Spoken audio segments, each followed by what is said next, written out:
friends, thank you so much for clicking this video. My name is Chesiyna and you are welcome. So today I will be talking about biblical dream interpretation. I think this is extremely important, and this is actually an extension of a very detailed blog post that I wrote about dream interpretation. And the reason why this is important is I feel as if secular dream interpretation has made its way to everywhere. If you do a quick internet search, probably the first one or two search results that you get will be secular, so you have to be aware of it. So in my blog post, you will see that I begin by differentiating and telling you the dangers of dream interpretation when it comes to looking at what the secular interpretation of a dream is. It will actually lead you astray, and it's a bit dangerous, especially if you get a warning dream and instead of using the biblical method, you are looking at what the secular dream interpretation says, which is more about the inner child and psyche. So it's completely different. So you have to be aware of that. I also have a guide that comes along with it, a free guide. So I'll put something on the screen for you to see what exactly that is. So if you are interested and you want to do a bit of reading and research, just go ahead and look at that. Now, just a bit of a background as I start this particular video. I started having dreams when I was really young.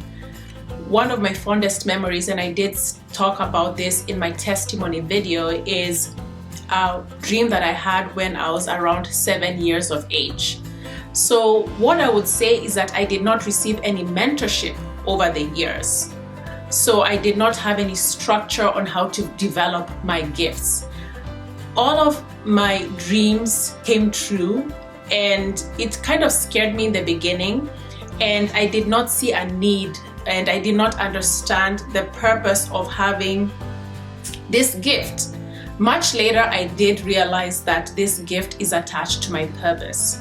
So in 2015, so much later in life, was it 2015 or 2016, around there, I think maybe December 2015, I was watching a video and a lady said that you can develop your gifts of dreaming by actually requesting help from the Lord. And she said that get a pen and a paper, put it at the side of your bedstand, and just ask God and say, hey, help me have dreams, give me the gift of discernment, and when I wake up, I will be diligent in documenting the dream. So that's exactly what I did. I went to bed, and of course you already know that I had this gift of dreaming, but this was when I was actually dedicating it to the Lord, because there was a season where I did not want the gift. So this was the time that I said, okay, I'm ready to develop my gift. So I did that.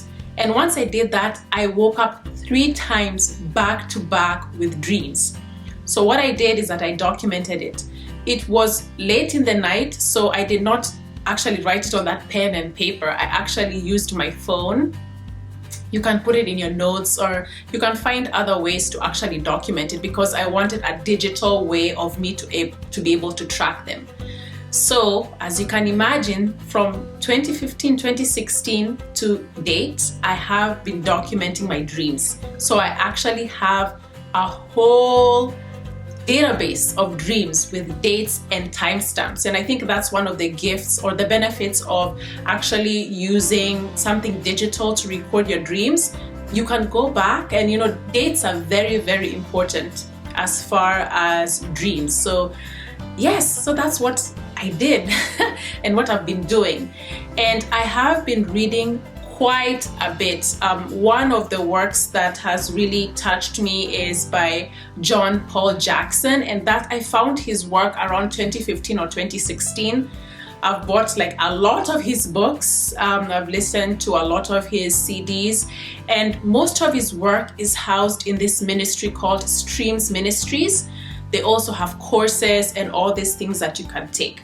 So for me, I just feel as if it was such a good investment once I found some kind of mentorship, although it wasn't direct mentorship, it was indirect, just looking at his work.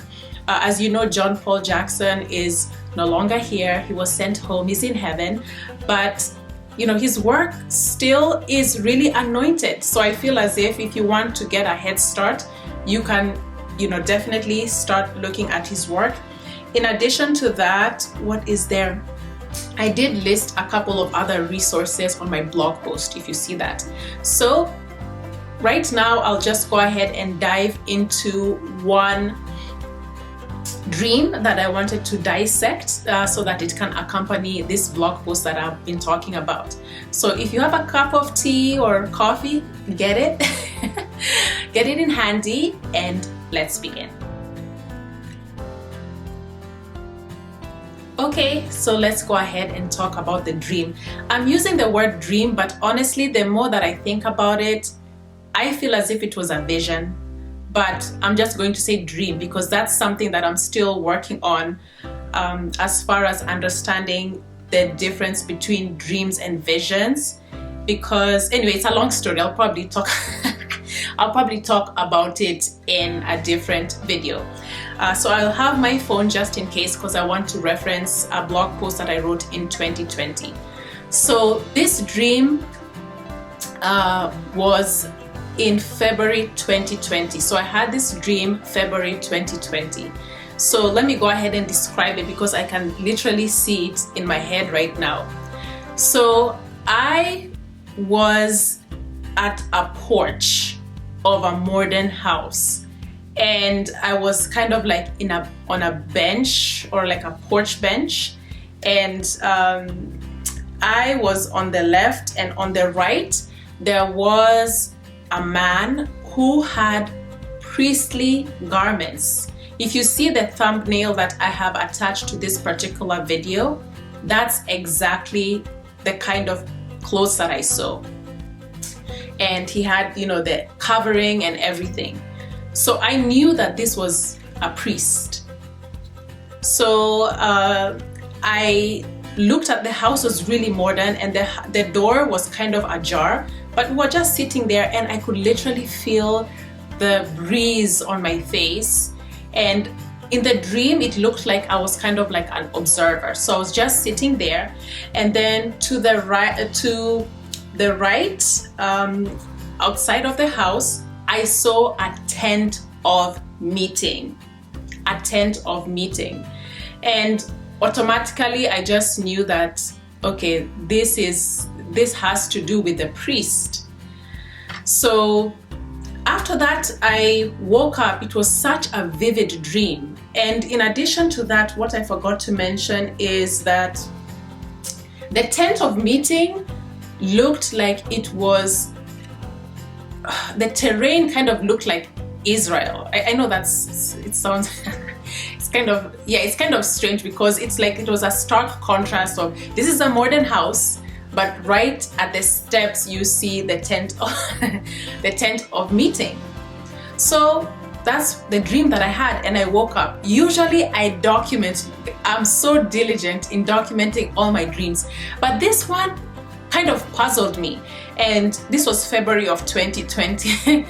I was really busy. I was doing my master's, and to me, I was like, I don't know if I don't know what this dream is about. And honestly, you should never use your flesh to discern these things. But in any case, I just didn't document it. I was like, okay, I'll think about it. And I was rushing to school, and I had like 30-page papers to do. So I just heard this voice saying, this dream is of significance. You need to record it. This is the end of February, and February of 2020. And I just postponed it. I was like, okay, whatever. So March 4th of 2020, I had just come out from a class. Which class was this? It was a really, what are we learning about? Anyway, I came out from my evening class, and guess what? There was traffic and a big detour. I was literally 1 hour away from the house, But the detour was saying that I would make it to the house, like it would take 2 hours. So I just knew that maybe God was getting my attention. I don't know. That's just what I'm saying, because it was really unusual. So the cars were not moving, obviously. So I think it was taking like 20 minutes just to move, just to roll your tires just for a few meters. So at this time, I heard this voice again saying, this dream has a significance. And I heard about tent of meeting and the Aaronic blessing. And I was like, oh wow, Aaronic blessing. So I put something on my phone, I started listening to it. And in addition to that, God led me to Numbers. Let me give you the exact verse as I put it here. Numbers 6:22 to 27. So I was like, okay, I know Aaron was a high priest. So in that dream, you know, obviously there was a high priest, and I know the tent of meeting symbolizes the presence of God. So God started telling me, this is of significance. This is of significance. So at that time when I came home, I was like, okay, I'll document. I know I'm like a week or so late in documenting this dream, but I'll document it. So I documented it, and I started reading about the Aaronic blessing, and I started like, you know, reading it out loud and just professing it, and I was just completely wowed. I also listened to a couple of Hebrew songs by One Israel, some really anointed songs. I'll include one in the description box, and that's the only song I could listen to, and I just felt as if it was such a blessing. I was like, oh wow, this is remarkable. Now, as far as the dream interpretation, because look, this particular dream, I was not following the system that I usually do, because it took me like a week to document it, and God had to like kind of grab my attention. So after that, you know, that dream and also the interpretation that God was, you know, talking to me about, I asked for one more confirmation, and I said, God, if this is a now word like you're telling me, please give me another sign. And that was it. And that's something that I usually do. I ask, give me another sign. So March 6th of 2020, I heard a buzz, you know, people are saying, oh, there's this new song by, is it Bethel or something? And yeah, they were saying there's this new song and it's really nice. I was like, oh, okay, I'm just so busy. I was just thinking about the papers that I need to write and all these things. So I didn't even think, I didn't think much of it. And I think like 1 or 2 weeks later, I was like, okay, let me listen to this song that everyone is raving about. And then the name of the song was The Blessing. I was like, oh, this is interesting. And I just thought that it would be just some feel-good song that just talks about God's blessings. And immediately, I think it's Carrie Job. She's so anointed. So Carrie Job starts to sing, and I heard the Aaronic blessing. She was singing it, and I just fell to my knees. I fell to my knees, and I was like, oh my goodness, this is a now word. The world is about to shift. That's what I felt in my spirit. The world is about to shift, and this is a now word. So I was amazed. I was totally amazed. So the only thing that I did was I wrote a blog post about it, and at this time I was still blogging anonymously, so just a handful of people saw it. And the name of the blog post was Urgent Revelation, Remain in His Presence. And keep in mind, at this time we didn't know that the pandemic would go over to 2 years. So yeah, so that's what that's what I wrote. And one thing that I will read, and keep in mind, no one knew at this time what's going to happen in the world. Okay, so I wrote something of significance here. Okay, so stay with me, guys. It says, on March 4th, 2020, I was driving home from school, and there was a big traffic jam. I was 5 minutes away from home, but it stated that I would be arriving in an hour and a half. It was bizarre. So I felt a burden to pray. God reminded me of the dream that I had. He then told me about the Ark of the Covenant. He told me that its significance is dwelling in the presence of the Lord. God also pointed me to the Aaronic blessing as written in Numbers 6:22-27. I was led to pray, and I remember listening to a song of the Aaronic blessing that is in Hebrew. I went home and read the blessing. I knew there was a significant shift. I felt it in my spirit. I then asked God for another confirmation of this word. So it continues, and then in that dream, I believe the priest wasn't Aaron. I believe that was an image of the high priest, Jesus Christ. I believe that God is there seated and waiting for us in His presence. He's waiting to enter not only in our homes, but our hearts. Just as in the dream, He might as well be sitting outside of our porch as all manner of chaos breaks around the world. That's really prophetic, guys. Instead of inviting Him, we choose to remain in the presence of the chaos. Remember, the door was open, but the priest was sitting there. We negatively listen to the news. We condition ourselves to live by sight and not by faith. In Luke 24:50, just as Jesus was about to ascend to heaven, what did He, Jesus, our high priest, do? He blessed us.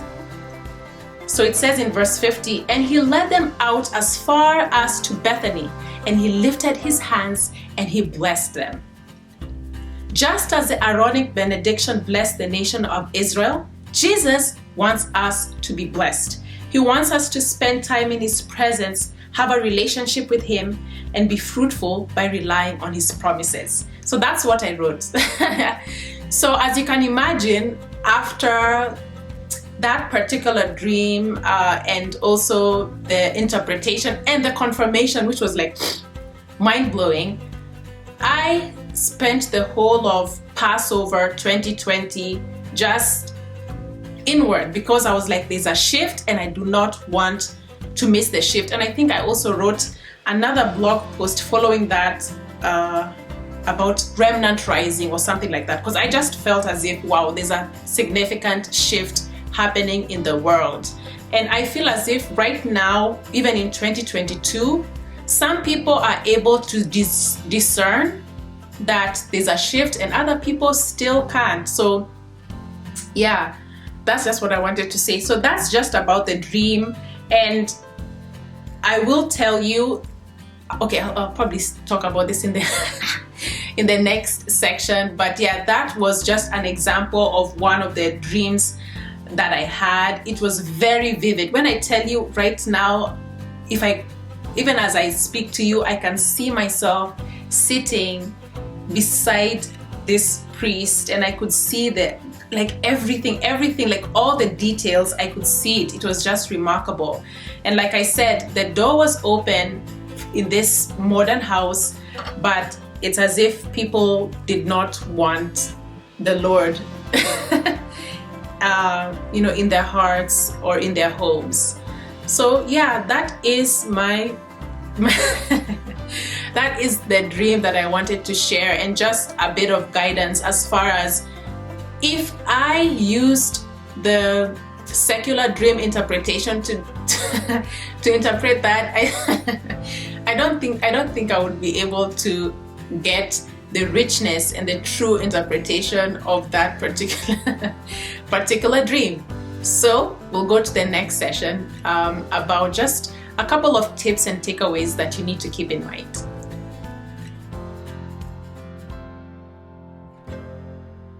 For this portion of the video, I want to talk about dream etiquette. And I'll start off by saying that some people are not aware of dream etiquette. These are 3 points that I've picked up along the way. The first point was actually given to me by my mom. My mom also has this gift of dreams and visions.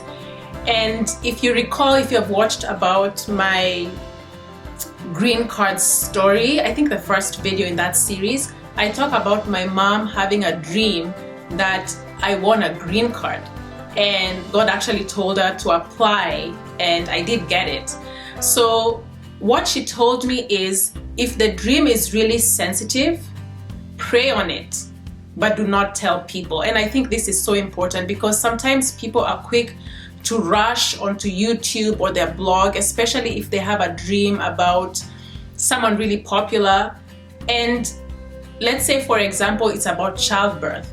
You might go there and then say, oh, God told me I had this dream, so and so will give birth and stuff. Unless God has given you those directions to do that, I don't think that's proper dream etiquette. Like for me in particular, there was a dream that I had about someone here on YouTube giving birth, and I had the gender of the baby and everything. So what did I do? I prayed on it. I only shared it with one of my really good friends who's like kind of like a prayer partner, and I said, hey, I don't know why I had this dream, but let's pray. So as soon as this particular person did the announcement saying that they're pregnant, I already knew it was a boy. But did I go and blast and say, oh, it's a no? Much later, that's when my friend texted me and said, hey, did you know so and so just made an announcement, they gave birth and it's a boy. So what I would say is, you're not supposed to, there's a reason why you're getting these dreams. Maybe God wants you to pray for them. You have to be a steward. Another example that I will give is in one of my former places of work, there was this lady who was having problems with conceiving, and I had like 3 dreams back to back of seeing her holding a baby. So I didn't even know if she's a Christian or not, but I knew that God was trying to get my attention, and I just felt this, push to tell her about the dream. So of course I took her aside and I said, I know this is gonna sound weird, and she was like, okay. And I said, hey, I had a dream and I saw your baby. And immediately she burst out crying, and I was like, oh, are you okay? And then she said, we're about to give up, but this gives me hope. And I think the next month she got pregnant. And I remember when I was telling her this, there was someone who was like, oh, what were you telling this person? I was like, oh, it's not for me to tell, it's private. So you have to be a steward. This is something that most people don't know. For me, usually when it comes to dreams and stuff like that, unless I'm teaching someone about it, I don't like talking about it. I'm very, very sensitive, and I think this comes from just the way my mom really told me, hey, this is something that is, if it's a gift, it's not something that you use recklessly.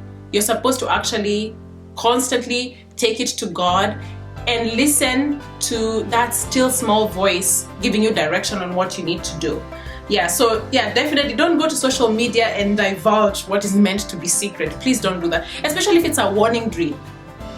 Please try to get the attention of this person if you feel as if God is trying to give you that particular message. Okay, another thing is, be careful what you watch. Your dreams can be corrupted based on what you engage your 5 senses, and this is so true. For me, oh my goodness, I am such what do they call I've forgotten the particular term, but I am the kind of person, if we're watching a video or a movie, it'll take me like 1 hour to pick a movie, because if I pick a movie that goes against my spirit, I cannot be able to finish watching it. So that's it.